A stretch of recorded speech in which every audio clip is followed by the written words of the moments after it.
As many of you may know today, one of the deepest rabbit holes in modern society is that of social media platforms. Spending hours upon hours diving into the lives of others, and maybe even consulting sources of information that you shouldn't have consulted at all.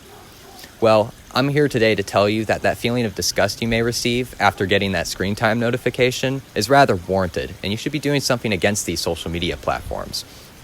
With the purpose of this speech today, I intend to tell you how social media platforms can harm our mental health, and just why and how you should be whittling that screen time down to absolutely nothing at all. The reason I find this to be an important issue to address is that social media platforms have become the status quo for gnawing hours out of your day. With such a massive user base, these kind of issues, including mental health and data security, kind of fly over the heads of everyone using it. And this user base is absolutely no joke. As Brian Dean's article on Backlinko, updated in 2021, would state, 3.96 billion people currently use social media worldwide, up from almost double from 2.07 billion in 2015. For the many using social media, I'm here to state that knowing its prolonged mental health implications, you should probably be absolutely veering away from social media. As for how I'll be going about an issue as far-reaching as social media, I'll first go over the mental health implications of using these platforms for a long time, followed by the malicious profits that can be made through your addiction to these platforms, and then I'll finalize this speech by going over some tips that helped me back away from social media and using social media as a tool as opposed to the other way around. On its surface, social media is a place for fun conversations and personal posts about some of the best parts of your life, though if you're not careful enough, it can quickly consume your mentality. With public image in mind, some people go out of their way to post for the sake of posting, and post for the sake of garnering attention. This can cause social media to become a host of comparisons, in which a paradoxical sense of loneliness can be felt from social media as opposed to the fun conversations you signed up for.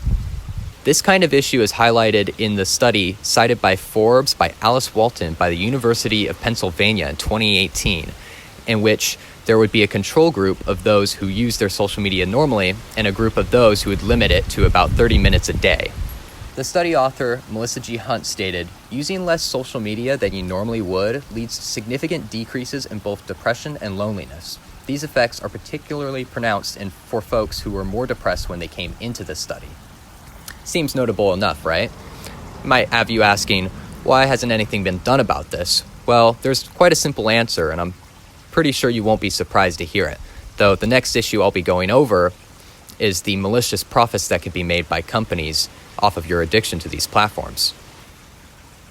With an industry as vast as this one, there's absolutely money to be made.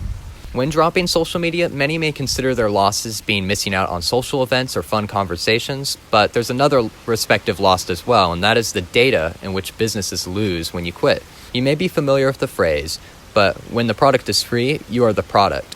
And an addiction to social media is advantageous in every way to these platforms. When you create your account, you're giving them plenty of information to go off of, and as you use the account, you're feeding data to advertising teams that target ads straight to you. So just how much data do these platforms pull to maintain themselves? Well, a concerning article from The Guardian written by Dylan Curran in early 2018 has him checking himself. In downloading the data pulled and provided by these platforms, Curran found that Google had pulled 5.5 gigabytes of data, whilst Facebook pulled 600 megabytes of data, together being capable of filling close to 3.4 million Word documents.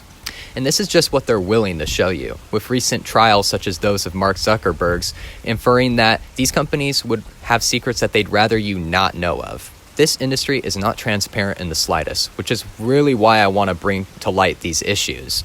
Though a lot of these ambitions on cutting away social media from your life will have to come from yourself. That doesn't mean, though, that I can't give you a few tips. And with this next segment, I'll give you some advice on how I backed away from social media. In today's society, everything happens rather quickly, with instantaneous communication being a huge step in human technological improvement. And what I mean by that is, really, you don't have to give everything up, especially given the state of the world under COVID-19. What I am saying, though, is that one of the first steps to backing away from social media is ridding your phones and your devices of what you know you don't need. I myself still have 3 forms of social media on my phone, though I use them all for either educational purposes or for communication purposes in organizing time for me to hang out with my friends in person. And trust me when I say this, anything that can go wrong will go wrong. And I can remember plenty of other times where I tried to back away from social media and inevitably failed, returning back to my addiction to scrolling through my feeds. That's also part of the reason why I created a completely separate account on Instagram for just talking to my friends.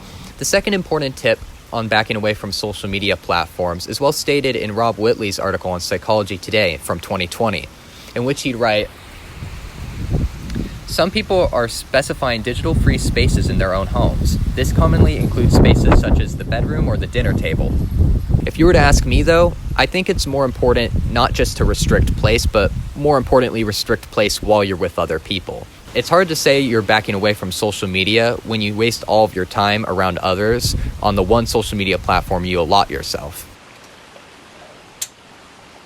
In short, through this speech, I've gone over some mental health implications of prolonged social media use, some malicious profits that can be made by these businesses through addiction to social media, and finalized with some tips on how to sidestep a thorny trail of social media addiction.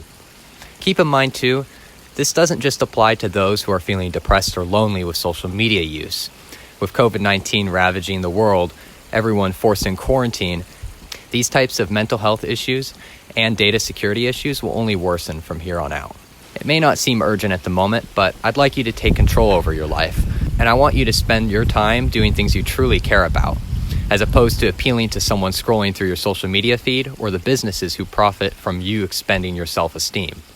If you trust what I say and you can acknowledge that some of these platforms don't serve to benefit you, then I want you to pause this speech and clear out that which you know you don't need. If you did, then we can both share the annoyance of having to tell our friends why we didn't respond to their messages. If you didn't, then I have a feeling that it won't be long until you do. Thank you for watching.